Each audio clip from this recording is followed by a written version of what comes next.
से लेकर 15 सालों में ना डिफेंस की फील्ड में एक ऐसी न्यूज सामने आती है, एक ऐसी डेवलपमेंट होती है जो कंप्लीटली गेम चेंजिंग है।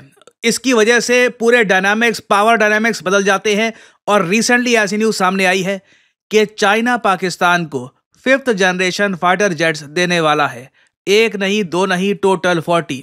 और अगर आप पूछ रहे हैं कि इसकी रिपोर्ट कहां से पब्लिश हुई, सबसे पहले इस पे आर्टिकल्स पब्लिश करने स्टार्ट किए चाइनीज मीडिया ने।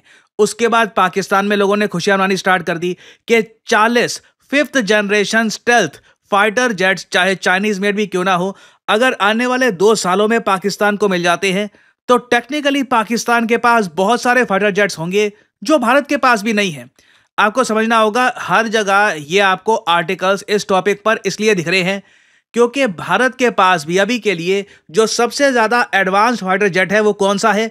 French made Rafale fighter jet. तुम लोगों की औकात है पाकिस्तान से लड़ने की? अरे हमारे पास दूसरी जंग अजीम के तैयारे थे तो हमारे इमाम आलम ने तुम लोगों के सबसे जदीद तैयारे 5 के ऊपर 5 के नजदीक गिरा दी और कहते हो कि हम पाकिस्तान के पास 40 5th जनरेशन फाइटर जेट आने वाले हैं तो सर पकड़ कर बैठ के है तो तुम्हारा वो हाल करेंगे। दोस्तों देखना इस इंडियन का क्या हाल करेंगे। जो हमारे कश्मीर का इन्होंने हाल किया है उससे बुरा हम दिल्ली का हाल करने वाले हैं। 5th जनरेशन 40 के करीब हमारे पास आएंगे और हम इन्हें ठोकेंगे। कहाँ से हम घुसेंगे, कहाँ से निकलेंगे, इन्हें पता तब चलेगा जब दोस्तों कार्रवाई इनके साथ डाल कर आ जाएंगे। और दोस्तों आपको बता दूं कि 40 के करीब हमने ऐलान कर दिया है, चाइना से कंफर्मेशन आ गई है। कंफर्मेशन आने के बाद बर्नोल के ट्रक इंडिया को इमीडिएटली रवाना कर दिए गए हैं और दोस्तों पूरी दुनिया से एक बर्नोल मंगवाई जा रही है इंडिया के लिए। दूसरी बात यह है, कहते हैं कि हमें अमेरिका F-35 देगा, तो अमेरिका के साथ आप क्या वाकिफ नहीं है? आप हम ही से पूछ ले, अमेरिका कभी किसी को कुछ नहीं देता, देता भी है तो 10 से 20 साल बाद देता है। अरे बेवकूफा, हमारे 1990 के पैसे अभी तक उन्होंने दबाए हुए हैं। बेशक उन्होंने त्यारे हमें दिए हैं, हम ये नहीं कहते कि वो नहीं दिए हैं। 4 तैयारे दे दिए, 5 तैयारे दे दिए, तो हमने बड़ी मुश्किल से वो वक्त काटा और हमने F-16 के स्क्वाड्रन बनाए थे। तो आप भी अब अमेरिका को चार्ट ले, देखते हैं कि वो आपको 5th जनरेशन फाइटर जेट दे रहा है या नहीं दे रहा है। बेवकूफो, जनरल बख्शी को ही सुन लो, वो कहता है कि हमें अमेरिका ने इंजन देने का वादा किया और फिर उसके बाद टाल ही दिया और कहता है कि हमारे पास है ही नहीं है। तो आपको क्या America 5th generation fighter jet देगा? आपका एक ही बचने का चांस है कि आप लेट जाओ पाकिस्तान के आगे, हाथ फैला दो कि अब आपसे लड़ना नहीं चाहते, हम पाकिस्तान की मिन्नत समाजत करते हैं, पाकिस्तान के सामने उल्टा लेट जाए। सीधा नहीं लेटना, उल्टा लेट जाना है आपने और फिर उसके बाद आपने माफिया मांगनी है क्योंकि हमारे पास आ रहा है 5th जनरेशन फाइटर जेट। दोस्तों 5th जनरेशन फाइटर जेट कोई आम चीज नहीं है, वो खतरनाक त्यारा है जिससे हम भारत को फाड़ कर रख देंगे। हम 1971 का बदला भी ले सकते हैं। और बांग्लादेश, पाकिस्तान, चाइना आज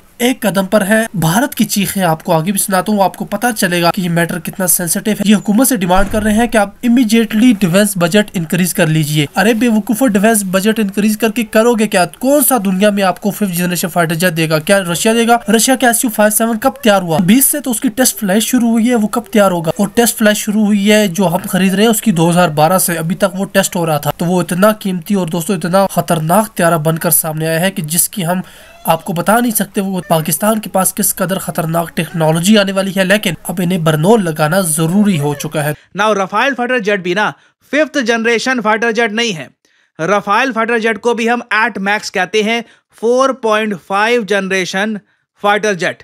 तो जो fighter jet J-35 Chinese made Pakistan को मिलने वाले हैं आने वाले 2 सालों में, अकॉर्डिंग टू द रिपोर्ट जो मीडिया रिपोर्ट चाइना से सामने आई है, ये एक गेम चेंजर होगा पाकिस्तान के लिए। और मैं यहां पर यह भी कहूंगा, हम लोगों ने ना इंडिया में जो हमको डिफेंस बजट में इंक्रीज करना चाहिए था, इसको बहुत डिले किया है। जो हमारी एयरफोर्स को हमें अपग्रेड करना था, यह भी काफी डिले हुआ है।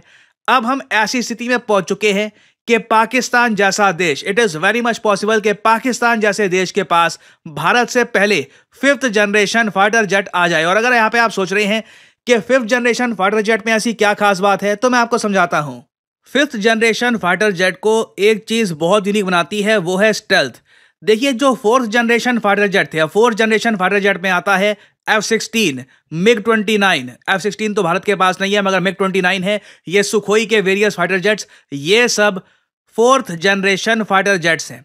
4th जनरेशन फाइटर जेट्स में मेन फोकस होता था मनूवरेबिलिटी पर कि फाइटर जेट किस तरीके से आपका मूव करता है। नाउ 5th जनरेशन पे फोकस अब कंप्लीटली आ चुका है स्टेल्थ पर। स्टेल्थ टेक्नोलॉजी आपको ये पावर देती है कि आप एक रेडार को चकमा देकर एक कंट्री के अंदर घुस सकते हैं। उसके बाद आपको जहां पे अटैक करना है, you can attack them. Basically जब आप रेडार पे प्रॉपरली विजिबल होगे नहीं, तब आपको शूट डाउन कर पाना, अटैक कर पाना बहुत ही मुश्किल होगा। एक प्रॉपर स्टेल्थ एयरक्राफ्ट को ओवरऑल टेक डाउन कर पाना ऑलमोस्ट इम्पॉसिबल ही है विद द करंट टेक्नोलॉजी। और अगर यहाँ पे आप सवाल पूछ रहे हैं, अच्छा ठीक है, 4th जनरेशन हो गया F-16 वगैरह, 5th जनरेशन आज के समय जो नए फाइटर जेट्स आ चुके हैं, फॉर एग्जांपल चाइना का J-35, तो जो ये रफाइल फाइटर जेट है जिसको हम 4.5 जनरेशन कहते हैं, मतलब दोनों के बीच की एक जनरेशन, तो क्या रफाइल के पास स्टेल्थ एबिलिटी है? Well, not really. रफाइल के पास स्टेल्थ एबिलिटी नहीं है। हालांकि रेडार को कुछ हद तक चकमा दे सकता है रफाइल, बट ओवरऑल एक स्टेल्थ एयरक्राफ्ट से रफाइल को आप कंपेयर नहीं कर सकते। तो इसलिए ये एक बहुत ज्यादा चिंताजनक बात है भारत के लिए कि अब या तो देखो, जो मैं $100 बिलियन की बात करता था काफी बार, ना सिर्फ मैं, कई लोग करते थे, ये सिर्फ इसलिए नहीं की जाती थी क्योंकि राउंड फिगर देखने में अच्छी लगती है। कहा 75-80 बिलियन डॉलर्स, सीधा $100 बिलियन का डिफेंस बजट होना चाहिए, देखने में अच्छा लगता है। नहीं, we needed that money for our air force. हमारे देश की एयरफोर्स देखिए, स्क्वाड्रन स्ट्रेंथ के हिसाब से आप अगर नोट करना, काफी कमजोर हो चुकी है। यहाँ पे आप देख पाओगे fighter aircraft fleet dips below 1965 level. इस वक्त इंडियन एयरफोर्स के टोटल 31 स्क्वाड्रन हैं। एक स्क्वाड्रन में आप मान लीजिए 24 के आसपास एयरक्राफ्ट होते हैं, डिपेंड करता है, बट ओवरऑल स्टैंडर्ड के हिसाब से दुनिया भर में एक स्क्वाड्रन में आपको 24 एयरक्राफ्ट मिलेंगे। और भारत में हमने खुद लंबे समय से एक बात एक्सेप्ट करी है कि अगर बॉर्डर पे प्रॉपरली अपने थ्रेट से लड़ना है, जो कंट्रीज हम पे अटैक कर सकती है उनको प्रॉपर जवाब देना है, तो हमारे पास 42 स्क्वाड्रन्स होने चाहिए। ये तो मैं बेसिक नंबर्स की बात कर रहा हूं, अभी टेक्नोलॉजी पर पहुंचा ही नहीं कि ठीक है आपने स्क्वाड्रन तो बना लिए, स्क्वाड्रन तो एक बार को बनाने हैं, फिर से मिराज 2000 कहीं से परचेज कर लो, पुराने स्क्वाड्रन बन गए, नंबर्स पूरे हो गए। मगर फिर आप टेक्नोलॉजी में भी पीछे होने वाले हो, क्योंकि अगर China genuinely 40 5th generation fighter jets, almost आप कह लीजिए लगभग 2 स्क्वाड्रन ही हो गए पाकिस्तान के स्टैंडर्ड्स के हिसाब से, ये पाकिस्तान को थमा देता है। इससे देखिए बैलेंस बहुत जरा बिगड़ जाएगा। तो अब प्रॉब्लम ये है, क्या करें हम?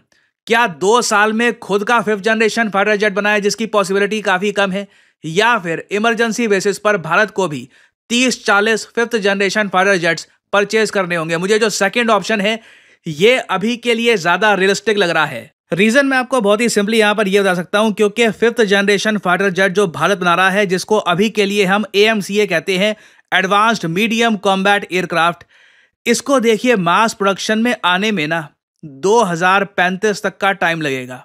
अभी हम 2025 में आने वाले हैं, तो 10 साल तक देखिए हम वेट नहीं कर पाएंगे। 10 साल में अगर हमारी एयरफोर्स एक इतना बड़ा डेफिसिट फेस कर रही है कि एक बार को तो हमारे पास फाइटर जेट्स कम, 1965 के लेवल से भी कम हमारे स्क्वाड्रन्स हैं, फिर टेक्नोलॉजिकली भी हम पीछे जा रहे हैं, तो we need to buy a 5th generation fighter jet. अब अगला सवाल यहां पर यह आता है, किससे परचेज करेंगे?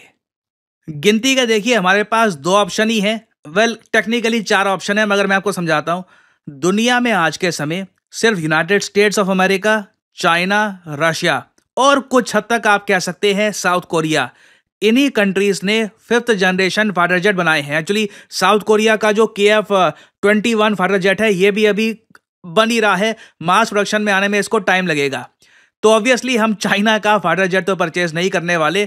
तो ऑप्शन हमारे पास बहुत ही सिंपल है, या तो भारत USA का F-35 फाइटर जेट परचेज करेगा, जिसके बारे में आपने बहुत सुना होगा, जापान के पास भी है, बहुत कंट्रीज के पास है। अगर ट्रम्प के अंडर ऐसा हो जाता है तो ये इंडिया US रिलेशंस में एक मॉन्यूमेंटल अचीवमेंट होगी। या तो घूम फिर के हम वापस जाएंगे रशिया के पास, जिसके चांसेस थोड़े से ज्यादा लग रहे हैं, क्योंकि जिस तरीके से इंडिया रशिया के रिलेशंस इंप्रूव होते जा रहे हैं, पुतिन भी भारत में आएंगे। Sukhoi Su-57 5th generation fighter jet जो रशिया ने डेवलप कर लिया था 2020 में, ये हो सकता है कि इंडिया परचेज करे। सुखोई वैसे एक और फाइटर जेट बना रहा है, सुखोई Su-75 चेकमेट, इसको बनने में भी टाइम लगेगा, 2026 के आसपास ये बन के तैयार होगा। तो मोस्ट प्रॉब्ली इंडिया के पास 2 ऑप्शन है, या तो हम F-35 परचेज करेंगे या सुखोई 57। मैं ऑलरेडी देख रहा था रशियन मीडिया ने अपनी तरफ से जो ये Su-57 है इसको प्रमोट करना ऑलरेडी स्टार्ट कर दिया है। वो लोग मान के चल रहे हैं कि इंडिया के पास ऑप्शन है नहीं, इंडिया को एक बहुत ज्यादा हैवी प्रेशर के अंदर डाल दिया है चाइना ने। और अगर यहाँ पे आप सोच रहे हैं कि चाइना जो ये 40 5th जनरेशन फाइटर जेट्स हैं, ये पाकिस्तान को देगा क्यों? क्या इससे वॉर करेगा पाकिस्तान? नहीं, ये सिंपली इंडिया के बजट को नुकसान पहुंचाने के लिए किया जाता है, कि सडनली भारत सरकार के सामने बहुत बड़ा एक खर्चा आ गया, अलग से बिलियंस ऑफ डॉलर्स एलोकेट करने होंगे हमको, और ये एक चाइना की तरफ से टैक्टिक है। मैं इसलिए कहता हूं, देखिए चाइना के साथ बॉर्डर पे पीस होने के बावजूद चाइना अपनी तरफ से पूरी कोशिश करेगा कि इंडिया की ग्रोथ ये कैसे भी करके रोके। तो आने वाले समय में देखिए इस टॉपिक से रिलेटेड और डेवलपमेंट आएगी और न्यूज आएगी। पुतिन ऑब्वियसली अपनी तरफ से एक ऑफर प्रेजेंट करेंगे, ट्रम्प को भी पता है कि F-35। दोस्तों वीडियो आपको कैसी लगी? वीडियो को लाइक करने के साथ साथ चैनल को सब्सक्राइब कीजिए, साथ में घंटी पर भी लाजमी क्लिक कीजिएगा।